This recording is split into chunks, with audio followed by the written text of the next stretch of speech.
Okay, I think we're live. All right, what's going on, everybody? This is podcast number 7. It's been a while. Today, my guest is Netjer. Did I say that right? Netjer? Netjer, yes. Okay, excellent, cool. Yeah, I've studied a little bit of like ancient Egyptian, so I was like, that looks like the word for gods. So, um, yes. So Ra is a spiritual awakening mentor. He's also an ordained Buddhist monk, which is very exciting to me. And his mission is to uplift the consciousness of everybody on the planet, just like myself. And if you're struggling on your spiritual path, you've tried a bunch of techniques, you don't really know how to make progress too clearly, he's the guy to go to. Okay, and so just as a quick backstory about why I'm bringing Ra on today, last year I was actually getting into I had done an extensive spiritual career myself, spiritual development career, let's say. And it was time for me too, as well, to start doing some more live teaching. So I started building my own spiritual coaching practice. I was looking for resources and different teachers for that. And so I saw an ad from Ra on Instagram for, I believe it was spiritualsystems.io, your software platform for hosting healers of all kinds, getting the message out there. And so we did a discovery call, and it was fascinating. I loved it, and I was like, I need to know what his journey is, what his spiritual path is. How did he get to where he is today with this company, helping all these people?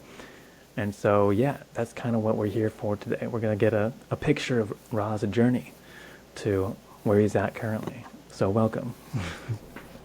Thank you, Paul. Great to reconnect with you. And it's been a while since we connected and talked about spiritualsystems.io, but things have shifted quite a lot. And it was a part of my mission to help other people who are helping others, who have this intention and this desire to help a lot more people, but they don't know how to do it. And that's what we did for a while. But the recent shift has been to focus on bringing this body of work, this teaching that is flowing through me, into a more structured form and helping a lot of people directly. Oh. And I'm only working with very few people who are very aligned on this, and that's like the secondary thing that I'm doing. But this is the entire focus of my life right now, to help spiritually awakening souls who are having a difficult time with their awakening. Awakening is not really easy to DIY.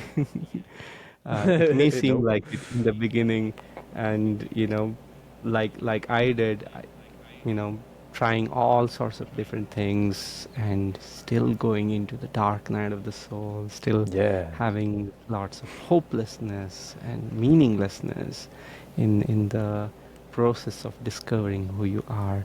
And I know many people who have fallen off the path, many people who have gotten stuck for decades, and it seemed much more urgent to help people directly. And this is truly what I discovered is much more needed.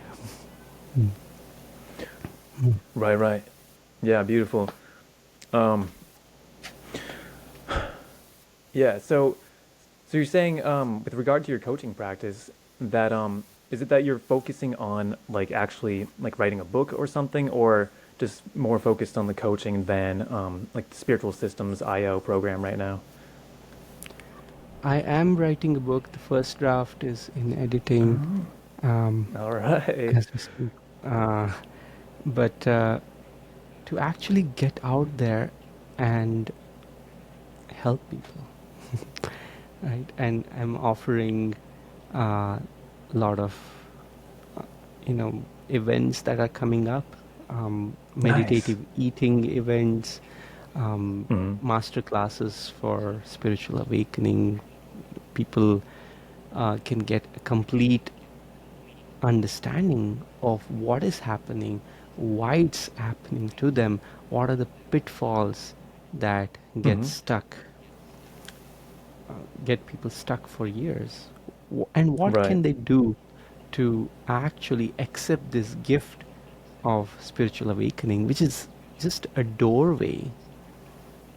Mm-hmm. And as you walk through that doorway, you have the path to enlightenment right there for you. Most people don't even know that. Most people think spiritual awakening is about learning how to be psychic or learning to communicate with ghosts or aliens Yeah, or all definitely. sorts of ideas like that. But they may be Mm. experiences that may come on the path, but that's not the point. Mm-hmm. Spiritual awakening is about something much deeper, to realize who you truly are, realize your inner divinity. Yeah. And Yeah, it's yeah. not even realizing from over here, it's an experiential realization. That is what is enlightenment. Hmm. Right. So, Yeah, I so mean my that's focus. been a distinction. Mhm. Go on. Sorry, there's a little bit of a lag, it seems like, but uh, my focus is on bringing awareness that spiritual awakening is truly the pathway to enlightenment. And even Mm. if you are in the dark night of the soul, you are being given a huge gift. It is grace that has put you there, and you Yeah. can receive that gift and realize that you are an unlimited being, realize that you are beyond all this suffering. Mm. Mm. And Right, right. yeah, that's what I'm focusing on. Okay, cool. It's exciting to hear that you're actually making a book too. But right, so our dark nights of the soul are actually, like very valuable experiences once we learn the tools to regard it as such, for sure. But up until that time, it does become a massive suffering, unfortunately. So it's very important to learn the tools like teachers like you share that let us transform it into something that, ascends our consciousness. So yeah, I've definitely been there myself. I've done it alone. As you said, it's very difficult to do it alone without a guide. So I'd highly recommend it to find a teacher and resources. But yeah, okay, cool. So Ra, I am. So there's tons of parallels, like I said, between you and I, our paths, our origin stories. Um, One of which was just now, like kind of bringing out the message to America or the West, really, that like spiritual awakening isn't just, opening your third eye and talking to higher dimensional beings, right? It's ultimately about, and it is a bit of semantics in terms, right? Enlightenment, awakening, but ultimately it's about, reintegration with the Atma, the ultimate self, the supreme self. Mm. So Mhm. that's kind of the goal that Eastern philosophy, Eastern spirituality outlines. So that's been a huge part of my mission as well. But I wanted to ask you, why don't we get into like I want to get into your backstory a bit, your formative experiences about like what brought you to the spiritual path in the first place. And so I guess a good place to start is in your biography, your short about section. You actually mentioned that it seemed like you came into this life kind of having a high degree of awareness, like you kind of remembered your mission, kind of to start off right off the bat at age 5. Mm. So what was your experience with that? I came here with the mission of bringing the light of spirituality to the world. And Mm. even before I was born, the way my mother went through an ordeal and made a deal with God to say, Oh. if I have this baby without these complications, she had a miscarriage, she had to Oh. suffer for 4 years, and then she could finally conceive, and then she was so afraid of losing that baby. So she did all sorts of penance and pujas and rituals she could, and then when she had complications with birth, she made this final deal that I won't keep this baby for myself, but Mm. I will try to raise this baby for God.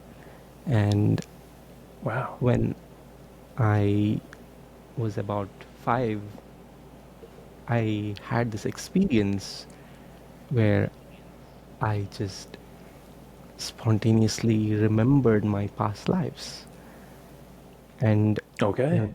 this was in my grandfather's house when everybody was sleeping, and I woke up and walked to the front of the house, and there is this beautiful temple. This is a little village, and it ran around the temple because everything there began with the temple and ended with the temple. We started our morning with the morning drums, waking God up, and we only Ah. slept after the night puja, and we would receive blessed food, prasad, to eat. We even had our lunch there and everything. So I associated God with that temple, and I just Mm-hmm. went to the front of the house to look at this huge temple, and something in me cried out saying, I don't want to wait anymore. I don't want to waste this lifetime, because I remembered lifetimes where I had come to this earth incarnated with the best intentions to realize myself and help others, but I wasted that lifetime getting distracted in other Mm. things. And it so pained me when I remembered, even though I was 5, I cried to Divine Mother and said, I don't want to wait anymore. Give me my mission right now. I just want to do it. And that experience was, it's so vivid. I can still remember it, the visions of it. But it also showed me much later in in my 20s, etc., when I came back to spirituality after a teenage rebellion, etc., and I realized, if I don't focus, if I am not committed, I may do that again. So every now and then life has called me back to my spiritual path, Mm-hmm. and I've realized I've tried to run away again and again. Reluctantly doing it. But when I really made the decision to go all in, that was what aligned my soul, aligned my, physical life to my soul. Mm-hmm. That's when things started unfolding. So that was my formative first experience of remembering. But as I said, in my teenagers, I completely forgot about that, and I didn't want to do anything to do with God or with healing. My father was a healer. Both my Mm. parents are really devoted, but my father helped about 1 million people in India. He Wow. healed people with energy. People called him a guru, Mm. and I was like the guru's son who has to, fulfill, all these expectations of people. And grew so tired of that as a Ah. teenager, and I escaped into playing games 24/7. Counter Strike was my thing, Oh man, and I that's so built a funny. team, and I won championships, and I was about to be a pro player. No But way. Okay. I, f- I failed all my exams because of this. That became the wake up call, because I was really good at studies before that. I was a first ranker in high school at one point, but when I saw that I failed all my exams, all Mm. the main exams, and that became an opportunity actually for me to go study with my uncle, Okay. who was a gold medalist in these 3 exams that I failed, and he was actually reading Viveka Chudamani, the crest jewel of discrimination. This is a book by Adi Shankaracharya. Oh, It's an okay. Advaita non-duality treatise, Oh, which is excellent. amazing. I would And love that's to read that. when, yeah, it's I highly recommend it. But it's voluminous. What my uncle would do is it's so deep, it's that he would just read a paragraph or two, and he would sit there for an hour or two, just kind of like looking out into the blue and contemplating on it. And I grew so curious. He was teaching me math and chemistry and whatnot, and he would give me some homework to do. But I was always like, what are you reading? Forget about my stuff here. Just tell me what the heck is this going on here. Right. So he taught me a little bit of these concepts. He asked me questions. He asked me, imagine all this is as it is. This entire world is completely unchanged, but just what is between these ears is missing.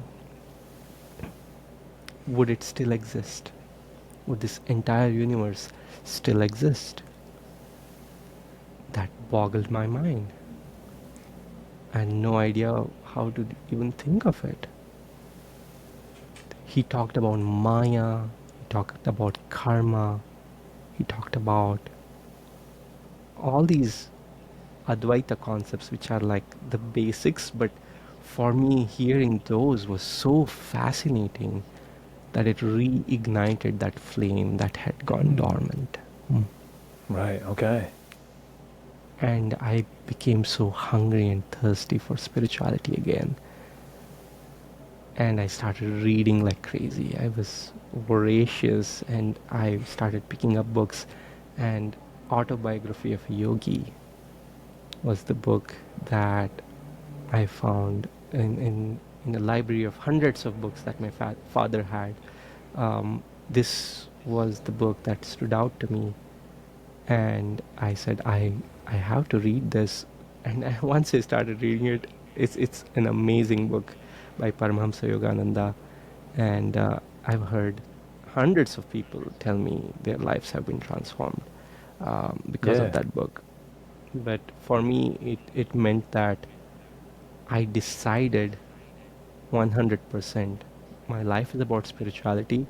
My only goal is nirvikalpa samadhi, and I don't care for anything else. I'm willing to do anything. So I decided to run away from home Mm. and become a monk and go to this monastery in North India from South India, Wow. which Okay. was Yogananda's, ashram in Ranchi.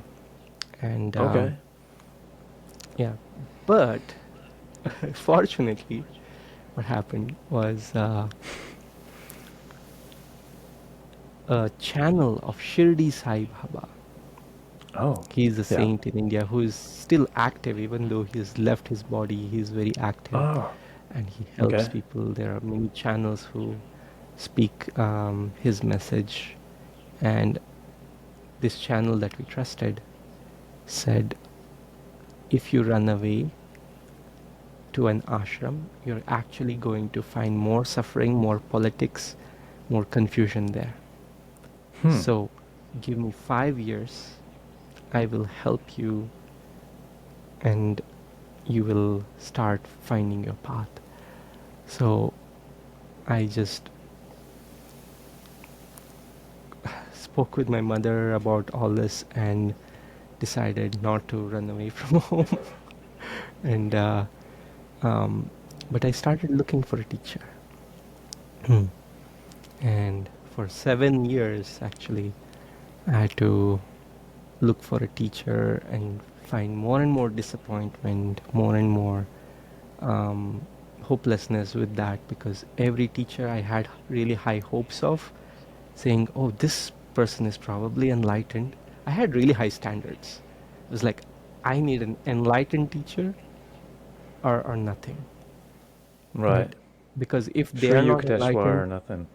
yeah, if they're not enlightened, what are they going to show me? Yeah. So I was looking like this, and when even when I went and met amazing teachers in some of these lineages and asked them, "Are you enlightened?" They are like, one of the answers that broke my heart was one teacher, actually in the Yogananda lineage. He said, "We are not even worthy of knowing that." Okay.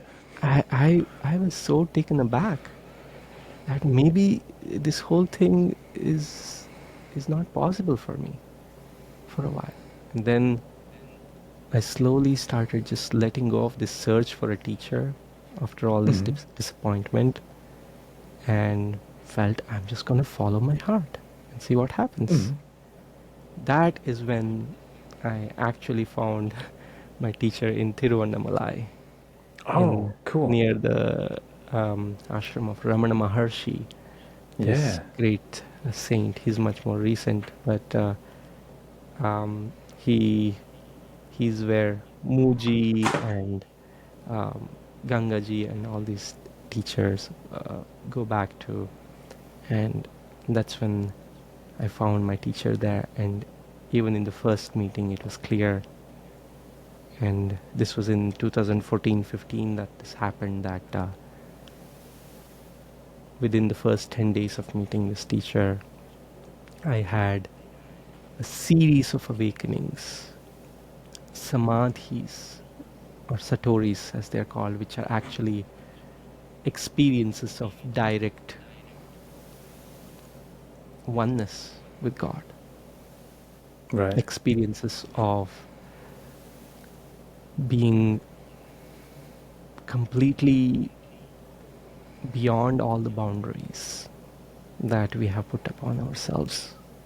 And Yeah. not just thinking about it, not just a vision of it, but um, mind exploding and forever transformative way of really, being that.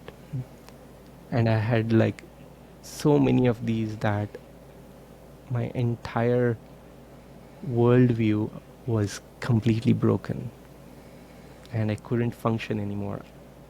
During this time of, um, wandering, I was also an actor and photographer, which were also ways for me to experience different aspects of myself as an actor, to, um, you know, discover myself in different ways. And with photography, it really helped to find the beauty in everything. And I, at that time, just couldn't do anything after my awakening. Everything just kind of was taken away from me. I couldn't function. It was as if I had to relearn how to walk. There was one time I just kind of like, I forgot how to walk. I forgot how to talk. It was just a completely new perspective, a fresh set of eyes.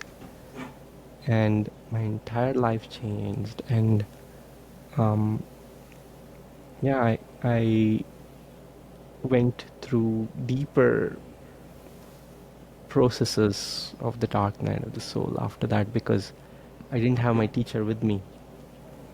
He would come once a year and he would go back to Europe where he lived. Oh. And between that time, I was left alone by myself. So I went through even more darkness after my series of awakenings. But it was grace, because it helped me integrate that. It helped me take it even deeper. But I saw that if I had somebody guiding me in a closer way, that would have really helped. So that also gave, when I wanted to help others, it showed me that I went through all that depression, all that darkness, all all all the meaninglessness, that I didn't even want to exist anymore. There was a time when I wouldn't eat, wouldn't drink for days at a time, Wow. because it didn't feel it mattered, didn't feel I mattered. because I was the universe. So who cares for this body? Who cares for this personality? I don't care. But at the same time, there was like all this confusion about that. The ego trying to understand it, ego trying to die, trying to survive at the same time, and getting caught up in this knot. But yeah, this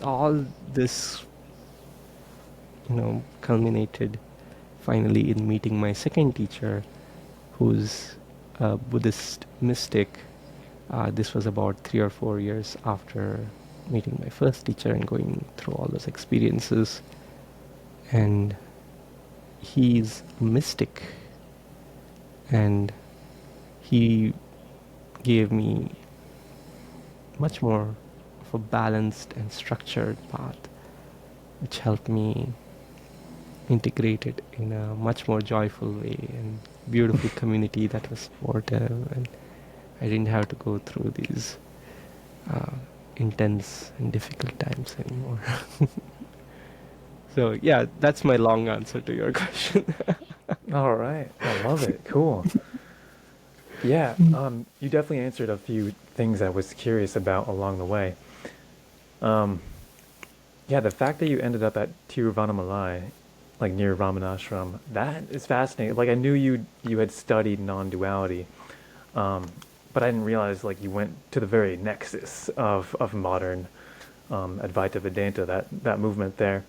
So that's fascinating. Yeah, so it sounds like you kind of used the path of Jnana Yoga to really achieve your first biggest samadhi experiences and even Satoris. Is that basically the case? Yes, I lived in Tiruvannamalai because after my awakening, I didn't know what else to do.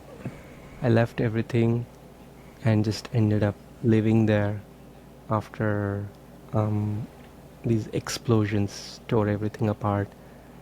And yes, it was Jnana Yoga and actual Jnana Yoga. A lot of Jnana Yoga, people think it's using just your head. Mm. People think Jnana Yoga is the path of conceptual understanding. But actually, it's going beyond concepts. True Jnana is experiential awareness. It's awareness. There is no, in just one word, Jnana Yoga is being one with awareness and letting go of all concepts that are blocking your awareness. And my teacher showed me that he used words and concepts, of course, but he showed me through his energy. Okay. So my first samadhi or satori happened in his presence when he spoke these words, but it was not the words that kind of like conceptually led me to kind of like, oh, but as he spoke the words, there was a wave of energy from his field that hit me, and something in my heart dissolved, like a knot that was for so long blocking my progress dissolved, and my energy was able to come up beyond that. And I noticed my mind starting to freak out because this was too much for it in the beginning, and then it was too much even to freak out, so it ground to a halt. And then for 3.5 hours I was taken out of this body into an experience that is unlike anything that I had experienced before. I couldn't even start talking about it because it's just Uh, so beyond any concept, I wasn't there, first of all. Hmm. But that experience existed. My body was there, but it wasn't me. This concept of this experience would have continued probably much longer. But after 3.5 hours, somebody who was serving food there, she was like a very motherly figure. She found that I was missing. Everybody had eaten and left. And she was also a student of this teacher. And she was like, "Where is this guy?" She came and found me. And I was just sitting there like, probably, right? Yeah. And she held my hand, called my name again and again and again. And it's um, it's like I had died. It's like I had completely gone. But I remember my name being called from far away. Initially, it was just a sound that I didn't even associate with my name. But slowly I started understanding that maybe this sound has a meaning. And then I realized, oh, this might be my name. And then slowly the sense of self, the idea of self started forming around that. And I'm like, oh, I'm actually a person. And all these stories started coming back to me, and I like came back to my body. And I still wonder. I wondered for years, but now I know it's absolutely perfect how it happened. But after that experience for years, I was like, oh, only if I was just allowed to stay there. um, but yeah, that experience also became an obstacle for me later, because I I was just making that experience everything about me, that I just wanted to go back into the past. I just wanted that experience rather than being in the present and experiencing what is here right now. I was like, oh, if only that. So I went through lots of ups and downs throughout this journey and experienced a range of beautiful, wonderful ups and downs. But it was ultimately very, very beautifully guided by life. Right. Yeah, that's a good way to put it. Interesting. So I find this concept interesting because I do hear this with other stories where it's like you can have an initial satori, and but there's still maybe some conflict on the other side of that where, just like you described, it might be primarily due to the fact that you have this amazing experience, and but it's not fully integrated yet. And so it's still something that you want to chase after, and maybe that's where like most of the turmoil comes from in those subsequent dark nights of the soul. So was that the case for you? Was it primarily turmoil caused by like this striving to like achieve full integration with the deathless, with the absolute? Yeah, there was a fire in my heart that was yearning for enlightenment.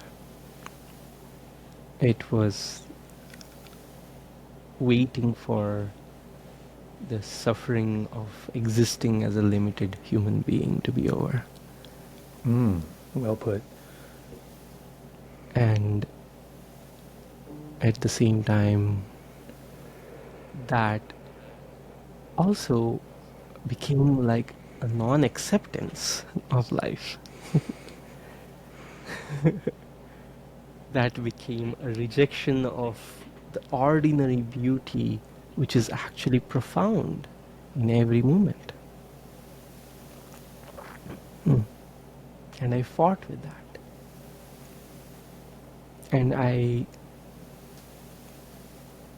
was looking for it. So it progressed me on the path, definitely, but progress is not linear.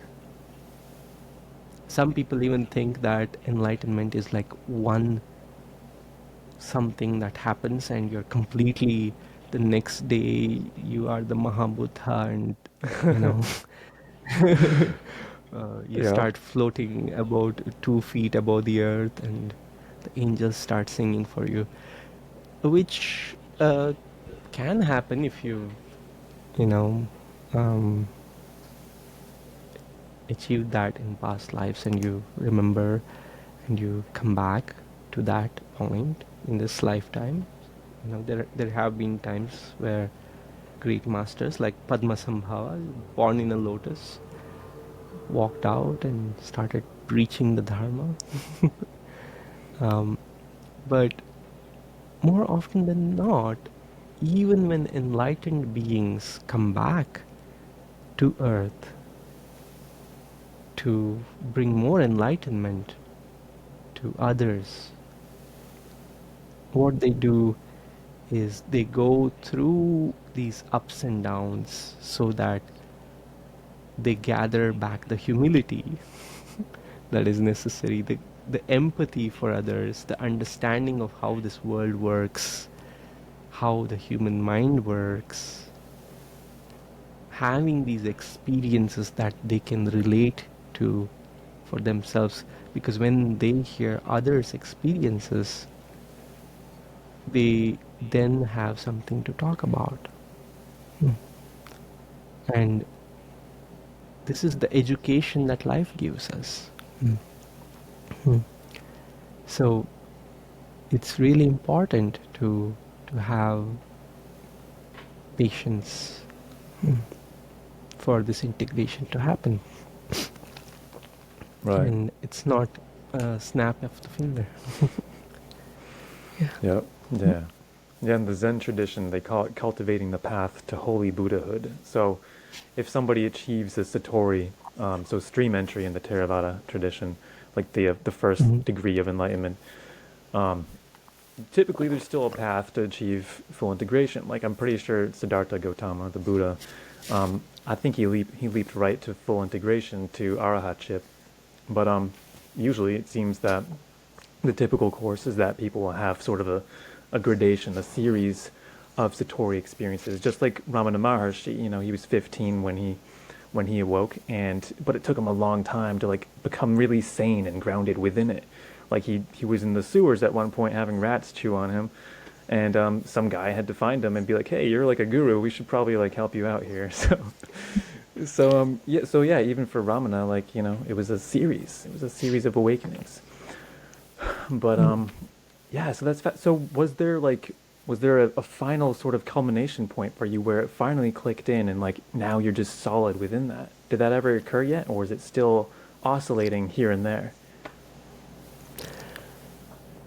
After 1 year of these experiences with my teacher, there was when this time when he returned to teach, and that is when there was a milestone, Mm. which is known as Moksha, which is known as being a non-returner. Oh.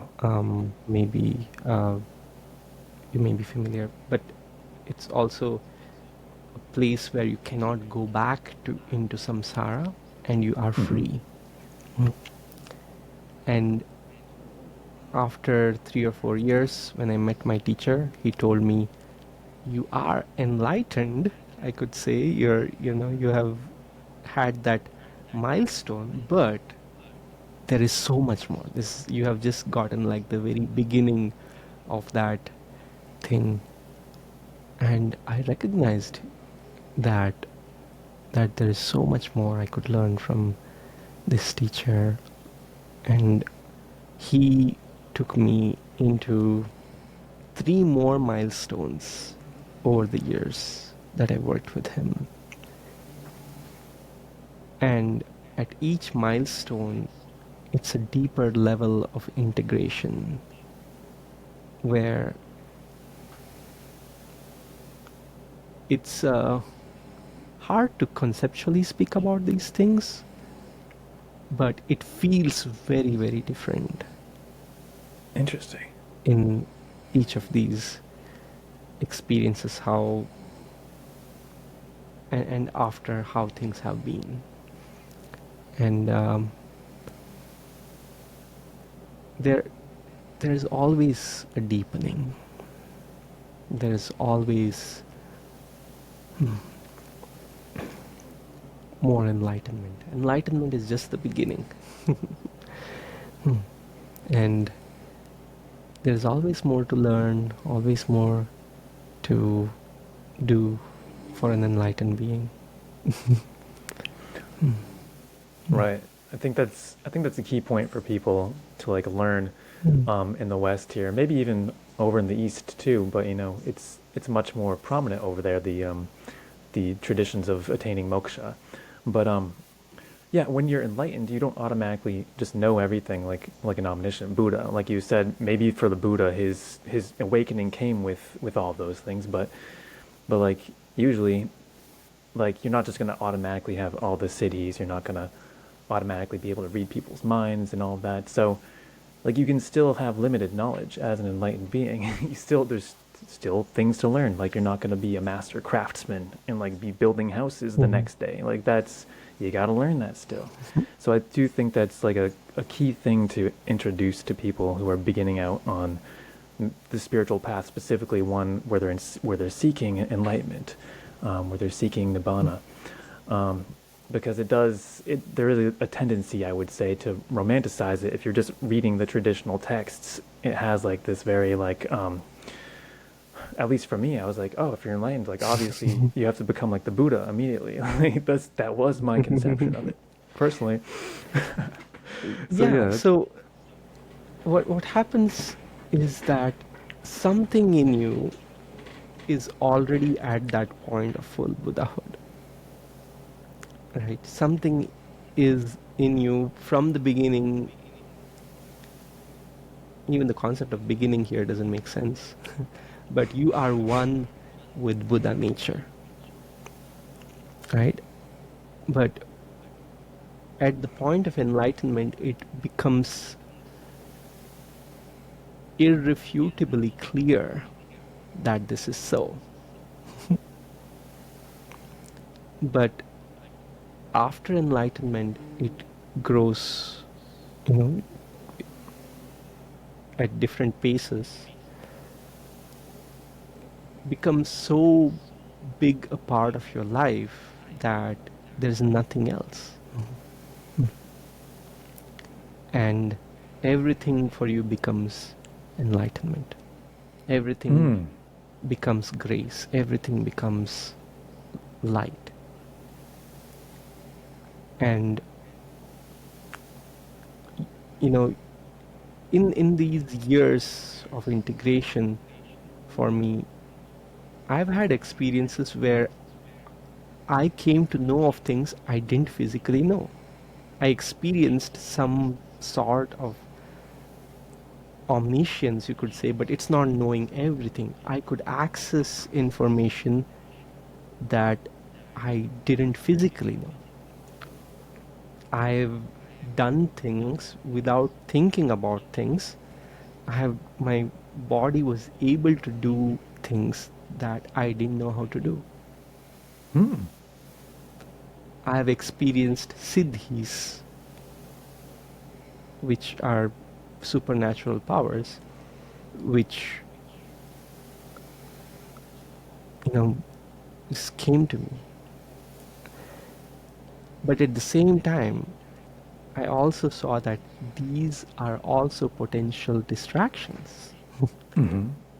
Because when we get enamored by these siddhis, these special powers, what happens is, instead of pursuing what is truly the truth that enlightenment is offering, we seek some of these special side projects and whatnot, right? Side So projects. That's excellent. yeah, so I've gone through some of these experiences myself and learned a lot from them. Okay, right. They're great, like mental experiments at the end of the day. Yeah, But yeah. would you be willing to share like some of your most crazy experiences, the ones that like really impressed you or um, like changed your perspective, I guess? Hmm. Being able to create rain Okay. at For some will. reason, I was thinking of that actually. Like at the beginning, I was like changing the weather, creating rain. Okay. Yeah, yeah. Um, and for me, since my childhood, it was very normal for me to read auras and Hmm. chakras and talk to other beings. So I have done that since childhood. So for some people, it may seem very special, but I've talked to ascended masters like they were people. Uh, Also, overcoming some very physical fears which I wasn't able to overcome, right? And sometimes we think it has to be really woo woo and stuff, but sometimes it's really like the physical world is such a deep reflection of the spiritual that we have to make changes in the physical world, like overcoming a lot of my um, conditioning with money, for example. Hmm. We grew up, when I was growing up, we had a really hard time with money. There was a point where we had to borrow rice from our neighbors. We didn't have rice to eat. And it was a really um, kind of formative years where, I picked up these things and moving here to the West and seeing how everything is different. Um, like in Tiruvannamalai, I have slept on the streets. I Wow. was with monks, and I saw how if you're just a monk there, everybody takes care of you.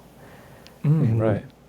I've wandered across India and seen how if I didn't have any money, somehow life works out, right? Yeah. But in the West, it's a very different story, Right. and it's important to much more important here in the West to have balance with the physical and practical, to be in the world but not of it.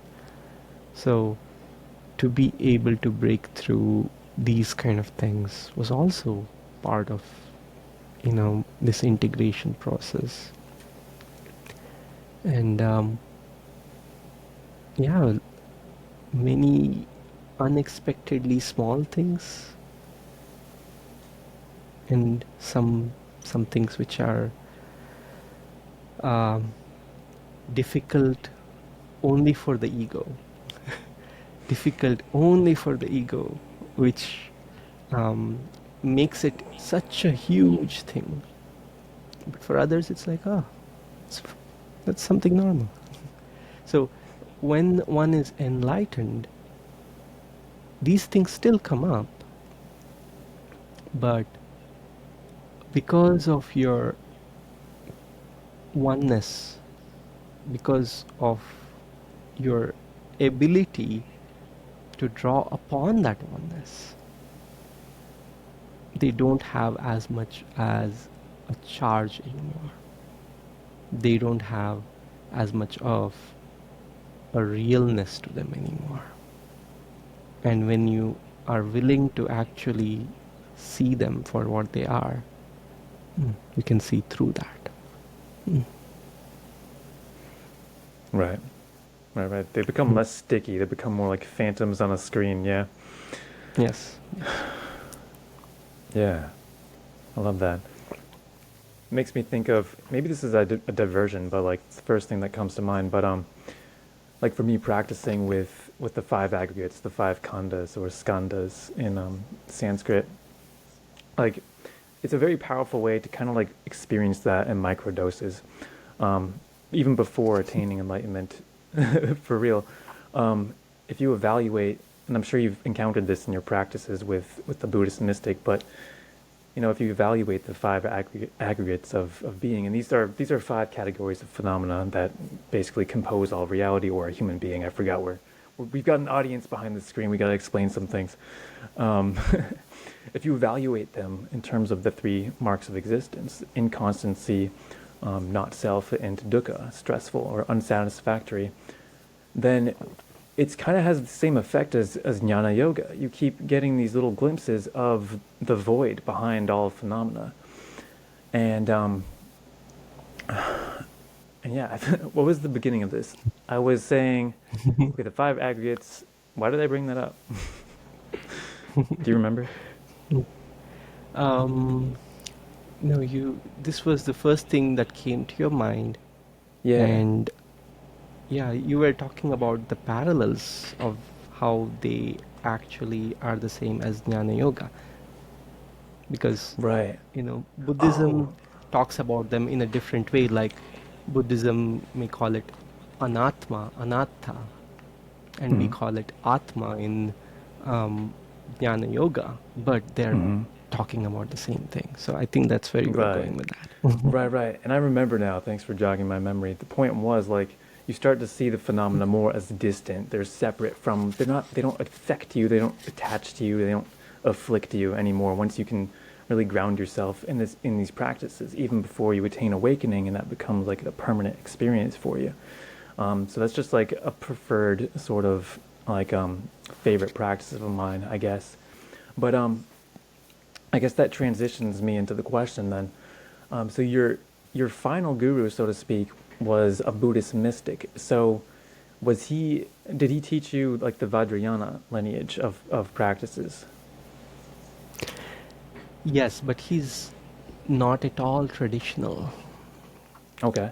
He did not come from a traditional lineage, and he just took from even Hinduism and other religions, but mainly from Vajrayana Mahayana traditions, bringing that into a practice that works in Mm. this world. So he used, for example, karma yoga, the practice of action. He combined that into what is necessary now to have balance, right livelihood in Buddhism, into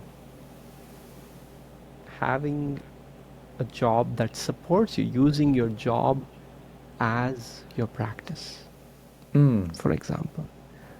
Yeah. He used martial arts. I learned martial arts because of that. And, Okay. he used uh, computer programming, which is why I learned computer programming. Okay. No Um, way. uh, that's what got me into being an entrepreneur and founding these different companies, including spiritualsystems.io. I also founded We Are Enlightenment, a play on words on We Are Enlightenment, which is a Oh. virtual Okay. reality experience that we tried to build, um, and it's based on the Tibetan Book of the Dead, the Bardo Thadal, and So yeah, cool. all this was part of learning from this Buddhist mystic, and he has since retired. And Oh. um, but a, a fresh and alive teaching is so much more powerful than taking something from 2000 years ago, not exactly knowing what it is and just practicing it. Mm-hmm. So that's what an enlightened teacher does, is like really brings it to relevance to practicality right now. Mm. Yeah. Right. I totally resonate with that. I mean, that's what I've found in my own personal practice. I've got all these books on the shelf, right?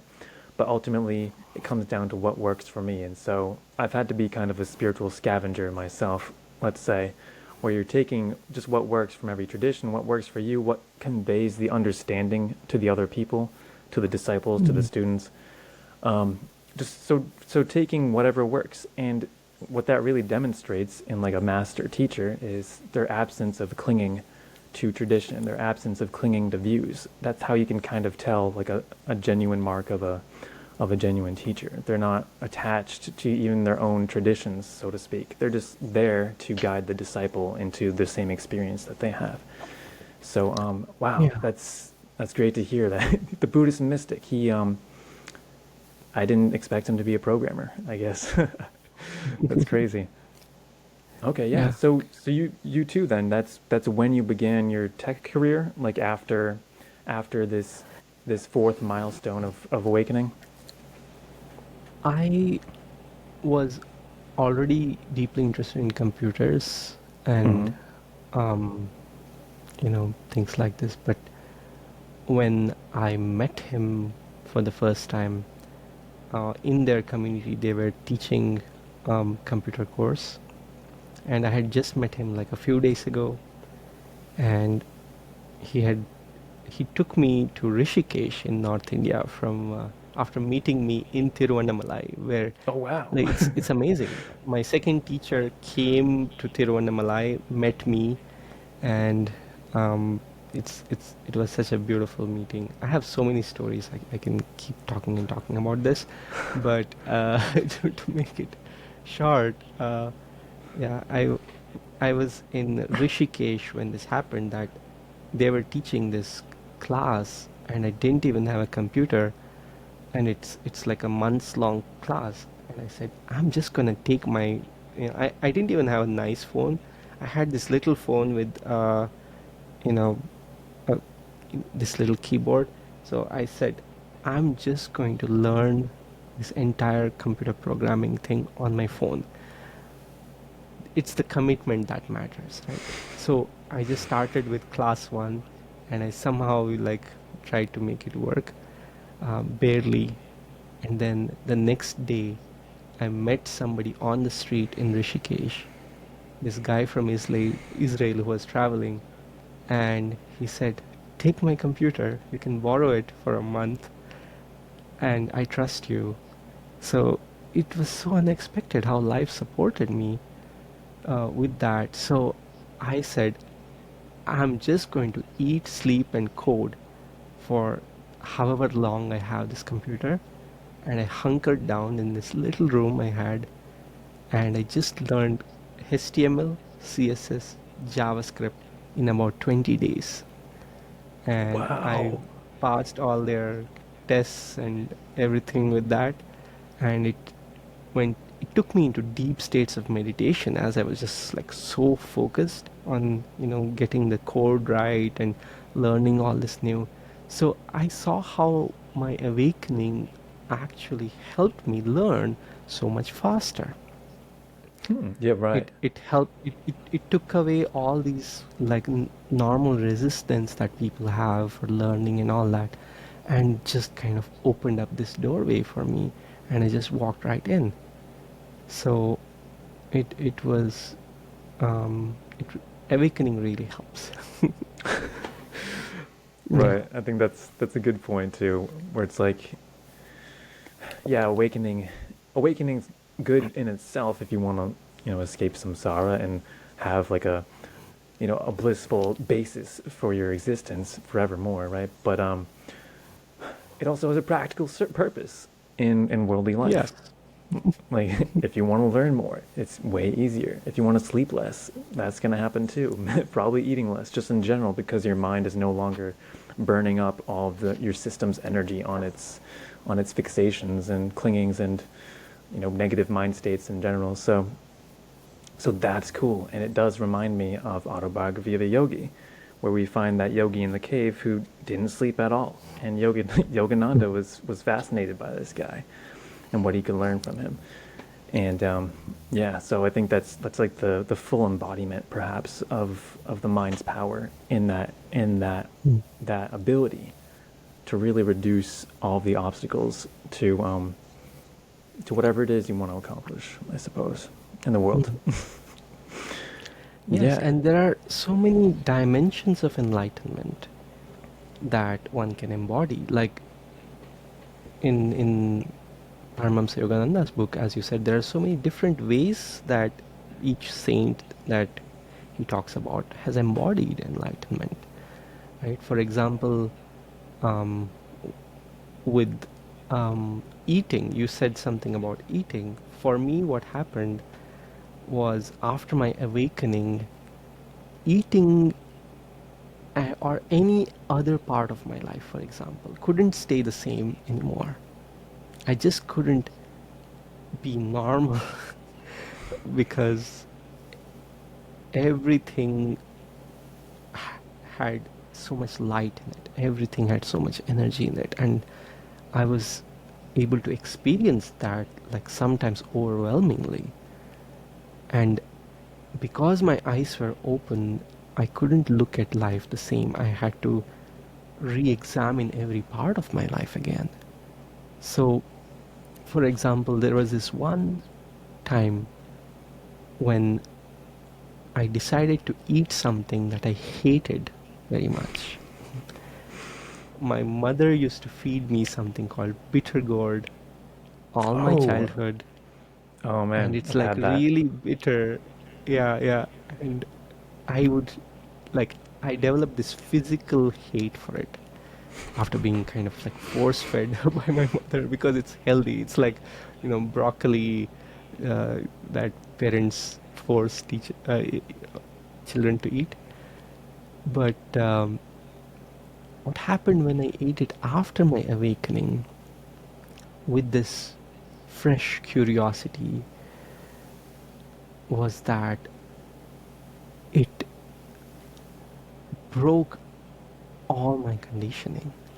It broke through everything. I was actually doing this in Tiruvannamalai when I sat on this path around the mountain where people go around this mountain Arunachala.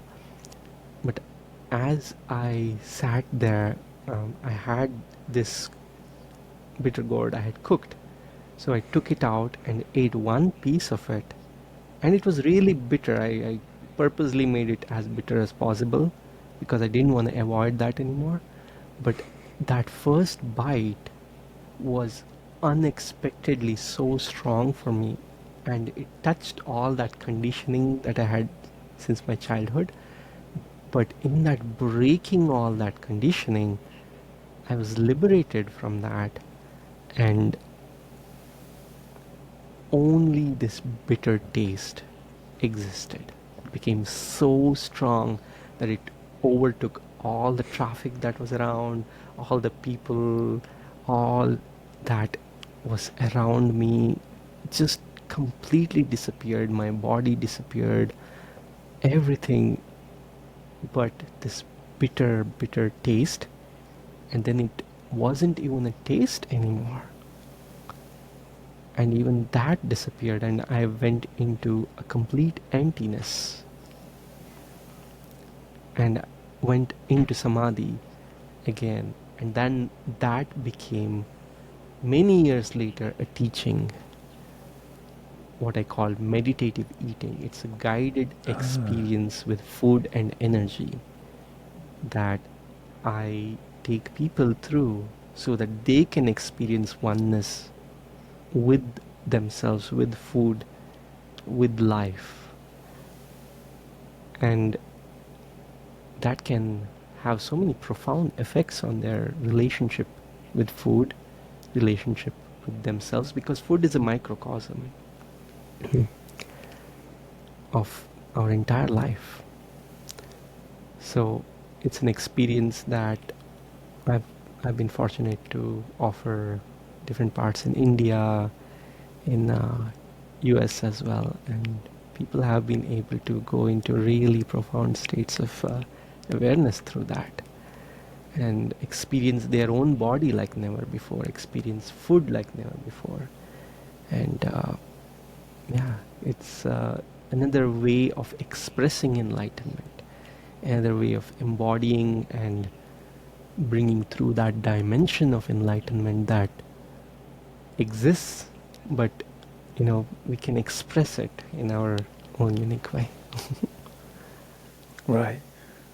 Right, right. Mm. And I've got to say, like, personally, you know, practicing, I guess I just call it practicing as a monk, practicing as a monk in my past, and like bringing back the full sort of regiment of Buddhist practices here and there for my own spiritual development. Meditative eating, it's one of like the best ways for me personally to meditate because it offers a very unique like way of insight meditation, let's say, where the mind is, you can see the mind in its full, not glory, but like its kilesas, its defilement, its full glory of defilements, where you get to see Mm. that craving, the tanha, the second noble truth of Buddhism. You get to see that active in real time, and it's in a safe place too. It's not like you're in pain or something because like there's something that you hate going on, something painful, but so it's a safe place. You can see the mind's greed actively, greed, to use a strong word, Buddhist translation. Mm. You see it actively, and then you can like analyze all the components going on with that. Why is the mind passionate in the first place? Why does it even want this remembered sensation that corresponds to this matter in front of me, right? And so Yes. when you break it all down, it really gives you like this powerful, profound opportunity for meditation every time. And Mm. so, Yes, yeah, yes. such a simple thing. That's so insightful what you're saying. But please go on. I'll let you finish. Okay, yeah, yeah, yeah. So such like a simple thing like that we do presumably twice or three times a day here in the West. Um, yeah, can if you incorporate that into your practice, like yeah, you can get some great results. And what was I going to say? The Bhagavad Gita, if I may reference the Bhagavad Mm. Gita, Krishna, and I read this the other day. I just started rereading it, but he's like, even with eating food, if you eat it for selfish desires, you create sin for yourself. But if you eat it in the act of selfless service, then like you embody Brahman or something like that. So yeah. Yeah, yeah, yeah. Like as you were saying, it was so aligned with um, my experiences of offering this in various different groups and communities. And um, what I noticed was there were some people who would go really high into experiences of meditation, or they just found complete peace and felt energy and this and that. They experienced bliss in some way.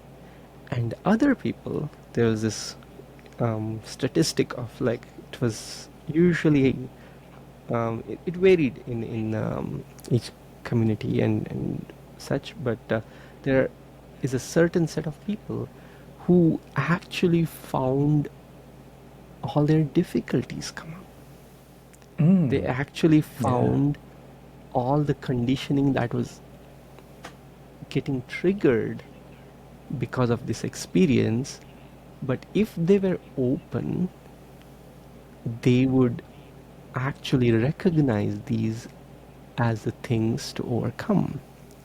Mm-hmm. So when this experience is here, you either go into bliss or you experience the obstacles that stop you from bliss very in your face, so that Mm-hmm. you have this opportunity to do something about them. Right. Right. Right. Mm, mm. Yeah. It's a good arena to see like what comes up in the mind, what kind of yeah defilements. Maybe it's just basic lust for food and lust for sense pleasure, but yeah, maybe it's Mm. all of your samskaras in general. Maybe it's some things unrelated to food entirely. But yeah, you get to see them up close and personal. And like again, it's such a, like a supportive environment for some reason. Have like in using a bowl of food or a plate of food as your meditation. So yeah, it's definitely worked well for me. And that's cool that you that you used a formative, not a formative, but a powerful, like samadhi experience of your own to like then bring that into your teaching practice, like in the future. So I love Yeah, that. and also the way I guide it is not just kind of giving these concepts and asking people to do that, but just like I have been given this gift of energetic transmission by Mm. my teachers, which Mm-hmm. actually was a differentiator that actually helped me get enlightened. This energy transmission is a way of going into that space for oneself and then bringing that seeing to others. So when I hold that space for people, it's it goes beyond anything that they can conceptually do by themselves. Ah, cool. Mm.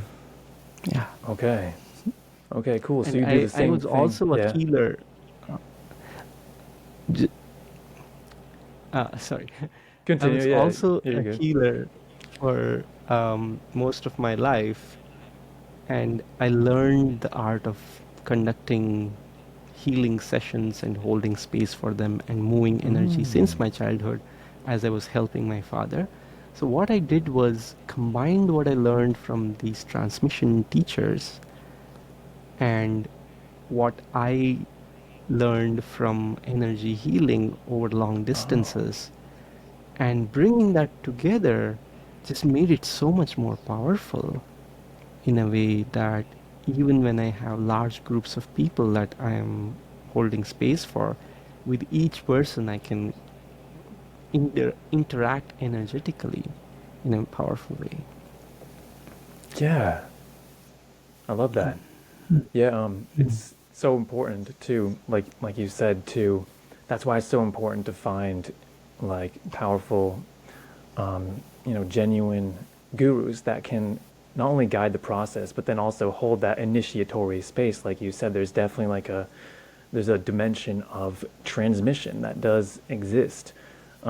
Abhishek, I believe they call it in Vajrayana, this sort of initiation or diksha that can help the disciple move forward in their path more quickly than they could on their own.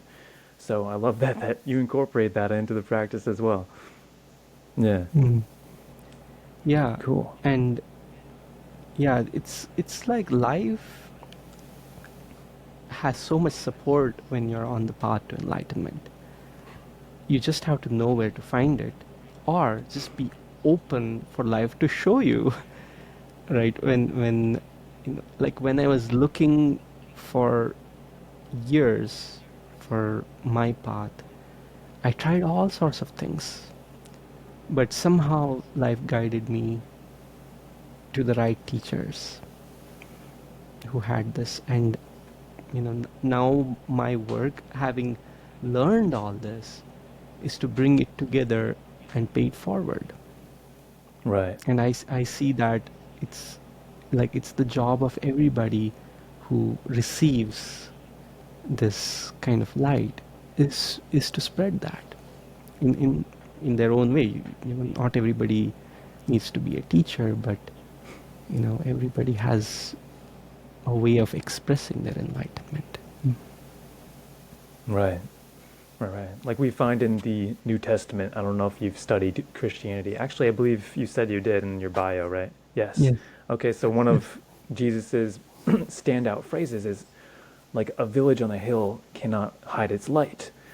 And also if you light a lamp, nobody like puts the lamp under like a bowl after that. You put it on the table for all to see. So in other words, you are the light of the world, so make sure you shine your light for everybody to see. So whatever that form that takes for the individual, maybe it's not being a teacher, like you said, but it's going to shine forth. Make sure you do let it shine forth. Yeah. Yeah. Okay, cool. Yeah, So, perfect analogy. right. I mean, that's a whole other thing, the Christianity studies. But so I guess another question is, okay, so what then? So you had all these Satoris, you got into programming. So So what then brought you, what was the turning point that brought you from India to America to establish your coaching practice? What was that turning point? This was what called me as the next step in the Dharma, and because this teacher was American, I, you know, saw that first of all, to be here, the first step was to learn from this teacher. Mm-hmm. But actually, when I had met my first teacher, even he had told me that one day I'll be a very powerful teacher in the West. And I was back in India then, and I didn't know how would this even happen. Um, so I had kind of like, okay, yeah, I don't know. um, but I later realized that life is calling me to do this, because having walked many paths, having studied since my childhood the Hindu ways, or what you call Sanatana Dharma, Jnana Yoga. I learned Sanskrit even to speak, and bringing that authentic knowledge, that wisdom, also from my father's revival of healing that he did, learning that connection with ascended masters, and then learning Sufism, Christianity, all these paths, seeing how actually it's the one exact same truth, Mm. which cannot Right. be put into words as, the same, but everybody has different words for it. To bring that here to the West in a way that people can really get it and see that it is applicable as much in the East as it is in the West. And Right. also seeing how even though there is spirituality here, there are so many people who have so many misconceptions about it, so many people who are suffering after awakening, after initial awakening, people who have gone into the dark night of the soul, and it has really destroyed their life rather than helping them transform, because they don't have the right context, they don't have the right guidance, they don't understand what's really happening to them. Seeing all this made me like, actually, like, even though I had a six-figure job, even though computer programming, like being an entrepreneur, all this, I could have pursued all of that. I felt I had to quit all of that and be a full-time teacher, be a full-time spiritual awakening mentor. And that's been the biggest shift in my life, that after I made that shift, I had two different milestones that happened, where after that decision to go full time. So teaching Oh. is really helpful Ah. Okay. for the teacher as much as the student. Right. That's Mm. so important because, like I mentioned, for Mm. me, karma yoga, that's kind of the next phase of my own path. I've been kind of seeking what does my personal path look like under these specific circumstances I have here in the West, not as a monk. And believe it or not, it's very challenging to piece that together because Mm. there's not a clear path outlined for anybody. And we do find like some great answers in Hinduism. We still find them there. The spiritual paths for lay people, in particular, bhakti yoga and karma yoga. and maybe even incorporating elements of Raja Yoga in there as well. And so for me, it's become very clear through dreams, through synchronicities, through just experience, that karma yoga is the next step for me. It is, yeah, I could go fast for 20 days and get great results, right, as a as a sadhu, but like maybe that's not the best path for that individual. For me, what my life is telling me is that I'm going to get the next level results from being a teacher, from doing karma yoga. And it's very encouraging to hear you say that, like, you had two of your milestones, your samadhi milestones, I assume you were talking about, after doing that Yeah, full yeah, time. Yeah, yeah. yeah. Breakthroughs of enlightenment that were so many dimensions further than what was before. Even like it, I didn't meditate for myself for about a year before this. I didn't do anything for myself. My entire focus was on how to bring out these teachings for others' sake, Mm. how to make this work, how to, bring in the structures to support it. So I was just like working really hard. I've worked 20 hours a day sometimes, just like Wow. crazy, just hunkering down and working on things through this process. But that all became my meditation.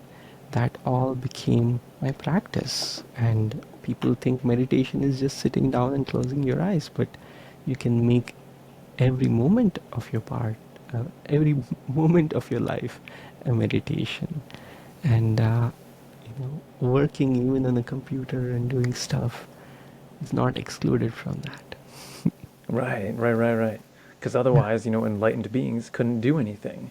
If Yeah. action wasn't somehow incorporated into being enlightened, then, they'd be forced to go sit and just never move or anything.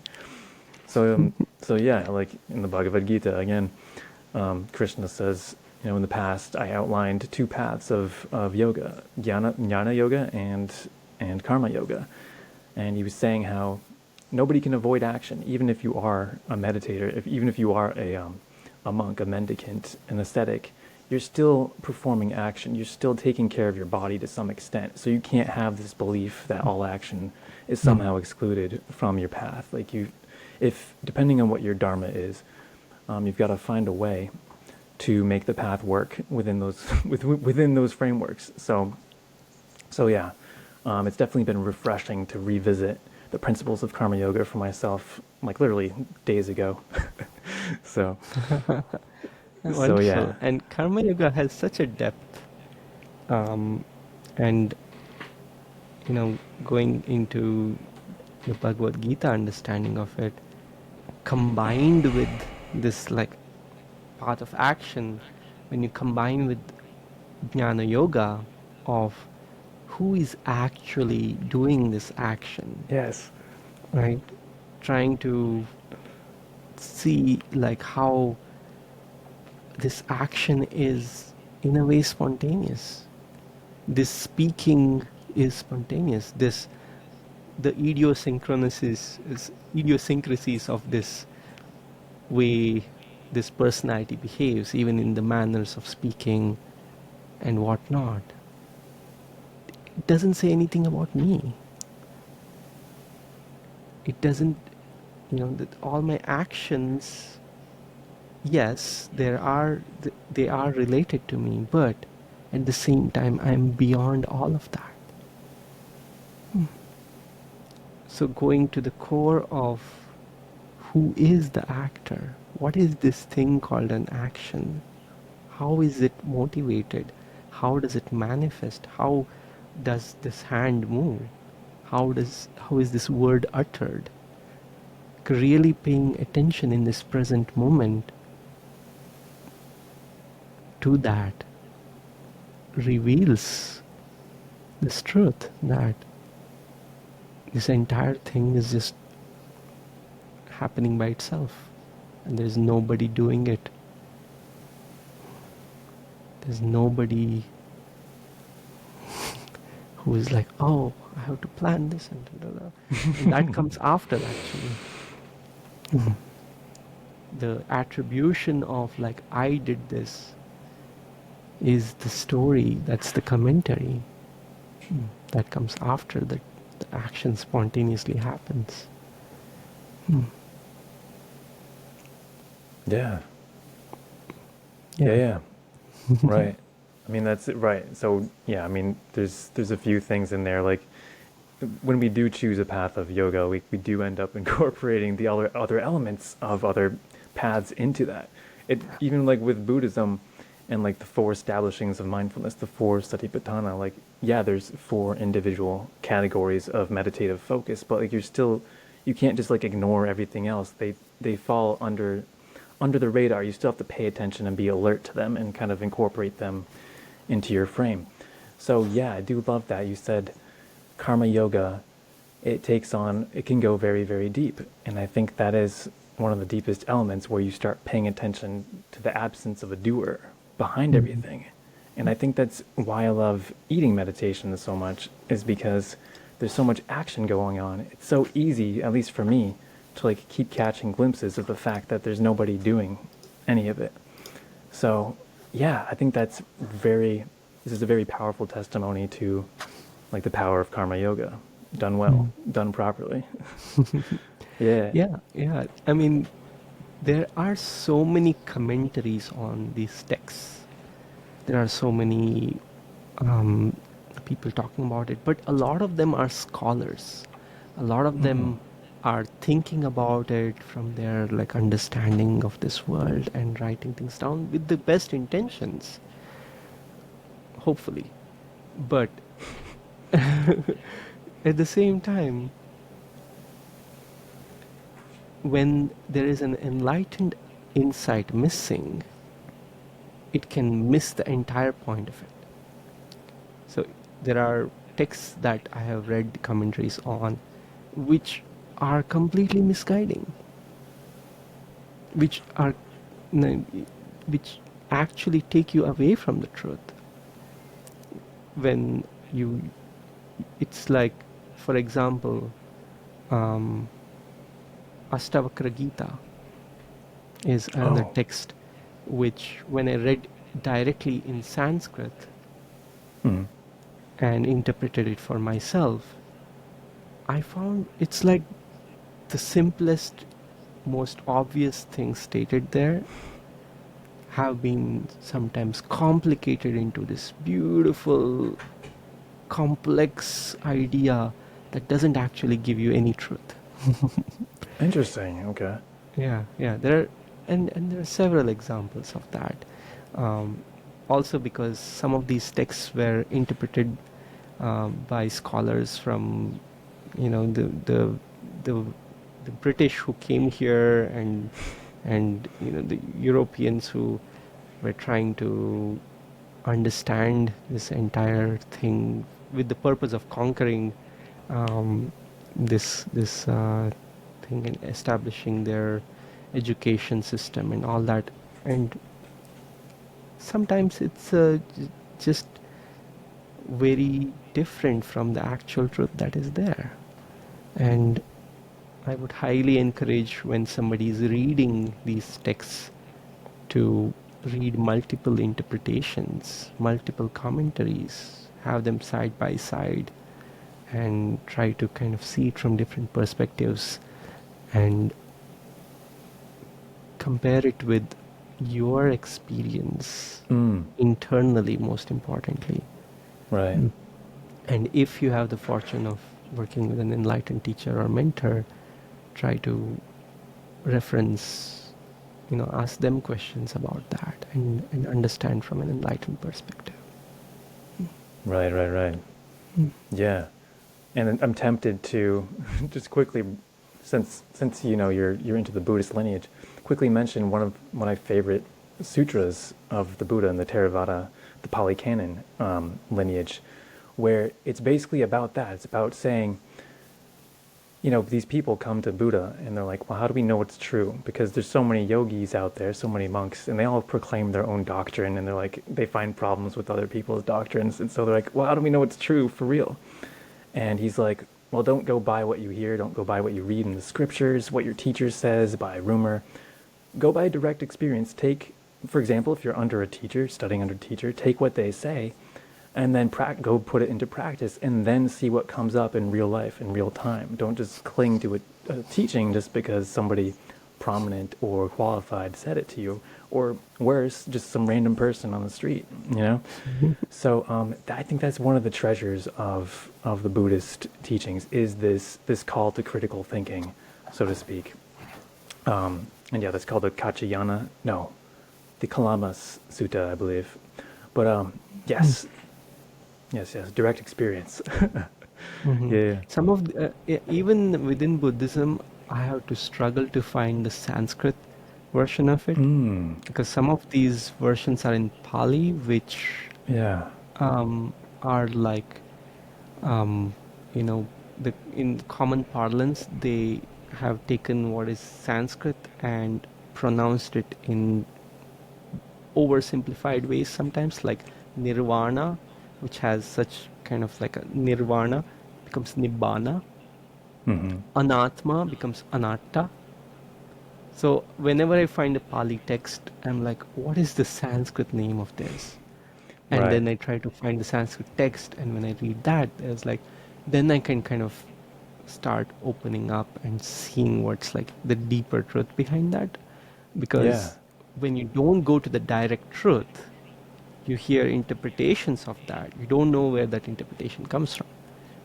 If you open Wikipedia about something and you just go by there, it's from everywhere. But if you go to the sources of it, if you like go to the real truth, then some of these texts can be enlightening. Right. But nobody's ready to do that in this time of information being so easy. We are used to that. Yeah. Yeah, and I mean, Yeah. personally, as a spiritual seeker, as somebody studying all these texts, like, I'm not going to take the time to learn all of Sanskrit, all of Pali, but when you come across the key terms that, you encounter like frequently throughout the texts, like panya, wisdom, samadhi, um, what's a good example? Prajna paramita. Yes, transcendent wisdom. um, it's good to pay attention to Mm. the original Sanskrit words so you can notice them. If you have good commentaries, good translations that show you the original words, then you can see, oh, this person rendered it this way, but the same word is in that text over there, and the English translation was different. But you can see the similarities between the original texts, and you can kind of get the core concept much easier, and you can learn better, and you can understand better. So definitely Mm. recommended. You don't have to learn the whole language, guys, but definitely get the key terms within Hinduism and Buddhism. So yeah. Yeah, if that's a priority for you, if this is truly where you want to go deep and experience some of these beautiful teachings, like when I came across Prajnana Aparamita, the energy of it sounded so powerful to me that I felt called to go into it and understand what it meant. And like reading what people said about it in the interpretations just felt so hollow.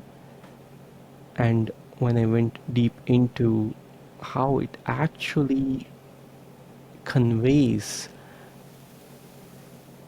this unlimited awareness, unlimited prajnana aparamita, which is a mark of enlightenment, is you experience things without filters. You experience things beyond their thingness. You don't divide things into, you know, various little separate objects, but there is no limitations, and your awareness is not modified by those filters. And when your consciousness is so open to direct experience that you are touched by anything that you're aware of. this is in meditative eating, this is what I teach, how to let what you are experiencing, the food in that moment, to touch you so deeply, because you have removed all these filters, that you can Mm. experience directly what is reality. And that can be the breakthrough that brings you into samadhi, Right. because there is no separation at that point. When your awareness is unlimited, you are unlimited because you are awareness. And each concept can become a deep teaching for you if you receive it that way, if you go deep enough. But I don't know how many people are interested in that. That's why I try to go into it deeper myself and translate it for people from an enlightened insight. Mm-hmm. In my community, when I teach, when I give a mantra, for example, I go into the depth of what it means, but in a way that's simple enough to understand and accessible.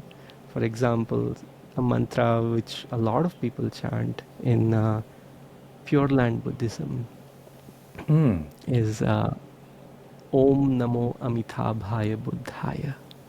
Mm. This is called Nembutsu, and in the in the Chinese, Vietnamese, and other versions, I have no idea what they are saying, but I know in the Sanskrit version what it means. So there is such a deep insight to be received from the energy of that when you know the meaning. And then when Mm. I convey the energy to my students, I bring that with its fuller dimensions. And Ah. when people chant it with that initiation that I give, it's completely different. Okay. It's completely like people have gone into such a deep. This is like my students' favorite thing to do, to chant this mantra, right? And it has taken them out of all these whatever tension, difficulties, whatever they are in, because it's given initiation from an enlightened insight. And Yeah. initiation is this missing link that a lot of spiritual seekers out there don't have. They are DIYing, they are not receiving from the right source, and it doesn't work when you don't have that. Right. Mm. Right. Right. So I love the direct insight into how that I believe it's diksha, right? That initiatory Yes. element of Hmm. giving a kriya works. Because you hear about it, you hear about the even with one of Sadhguru Jagadish Vasudev's past lives, he had the guru came to him and tapped him on the forehead, and that gave him his enlightenment experience. But we don't hear about like what's going on from the guru's side of things, about what kind of energies they're working with to make that happen. So it's exciting to hear you take your experience with the mantra and basically convey how your understanding of it is actually like allowing you to transmit more power to your disciples. So I think that's like a key element. That's an exciting element to hear. So yeah, okay. Yeah, we touched on a lot of great things here. I think we covered your journey, a general overview of your journey pretty well here. I guess one final thing I'm curious about, Ra, before we close out here is, so your name, Ra Netjer, this is an Egyptian name. This is not Sanskrit. So I'm very curious, Hmm. like maybe how many spiritual names did you have in this process, and or was it only this one? And if so, why is it Egyptian? So, my first spiritual teacher, when he met me, Mm-hmm. um, this was near when we parted, um, because I felt I had to study with the next teacher, but he wanted to give me a spiritual name, but somehow nothing was fitting. So he kind of delayed it. And when I met my Buddhist mysticism teacher, what happened was he called me by my name that because of my birth, I this is another longer story, but before my mom was born, before I was born to my mom, she got this dream where Nagakanika, a woman who is from this divine serpent world, came and blessed her, saying, "May a noble son be born to you." And I was named Nagaraj because of that. And Oh. Nagaraj means the king of the serpents, of the Nagas. And my teacher, my second teacher, would call me that name. And I didn't even expect to get a spiritual name, but on a summer solstice, which is a time of power, Mm-hmm. we were in a place of power in Southern California. There is a desert where there are certain dimensions of energy that are so strong during this time of power. And as we were meditating, sitting on this beautiful sand in this desert, my teacher unexpectedly gave me this name. And when I received the name Netjer, I didn't know anything about the name. I didn't have much of an idea. I had heard of Ra Yeah. earlier, but I didn't need to know anything, because with that name was a transmission that helped me see my past lives, which my teacher had seen before me. I had seen since my childhood. I had had dreams of Egypt and mystery schools of Egypt, but I didn't really know what they meant, etc. But my teacher recognized that I was a teacher for many past lives in the mystery schools in Egypt, and I had, a lot of these powerful lifetimes from there that I could draw upon. When he gave me this name, the floodgates of power from this opened up to me, and I experienced myself as Ra Netjer when he gave me that name, and it was so overwhelming that I was shaking. The energy was so much that I was shaking for hours receiving that name. And I had so many visions of my past lives, and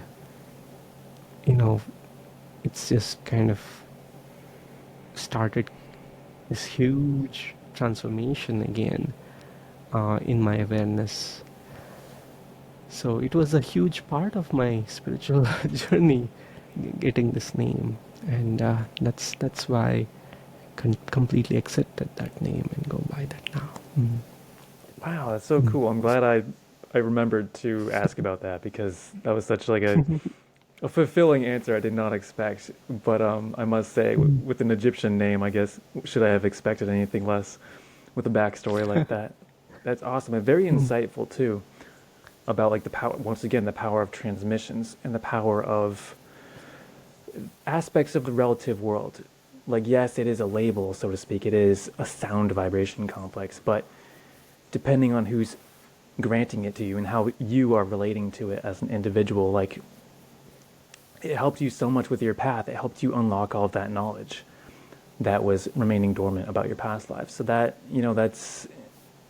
that's like a huge clue for the audience about like, there's definitely some stuff you can do with that to, enhance your own path. So yeah, thank you for that. Yeah, this transmissions is what really makes it the fast path, right? Otherwise, you are just kind of like doing it by yourself. You're walking the path, or you're trying to run the path if you want to go fast. But transmissions is like you get on a bus, a car, an airplane, different levels. Even with transmissions, there are different levels uh, where you can kind of accelerate your path by so much by learning these awarenesses directly beyond words. A transmission can come, with the presence of words being there, but essentially what is happening is it's a direct kind of showing of like this is how it is without having this intermediary and limited way of rudimentarily kind of like saying things through these concepts. It's just like direct. Yeah, I love that. Once again, you don't hear much about the mechanics of initiations, so I'm I'm excited to hear all of that. But yeah, so the cats are getting a little bit angry over here. So yeah, it was great talking to you, Ra. It was great hearing your story, and I'm glad I got the impulse to reach out to you again after a year with my original intention to do a podcast with you. And once again, like for the audience's sake, there is a benefit to developing the siddhis, and one of that is getting greater guidance for your own personal path, not getting distracted by rodeo amusements like just doing random cool stuff for fun, but actually like giving more power and more guidance to your personal path. So anyway, it was a pleasure talking with you, Ra. Thank you for giving me so much time. And Likewise. And thank you for your insightful questions. And yeah, I really enjoyed this talk myself as well. yeah, excellent. Yeah, so if anyone's interested in Ra's work, you can check out his website, awakenwithra.com. He's also on Instagram. I believe it's the same handle, Awaken with Ra.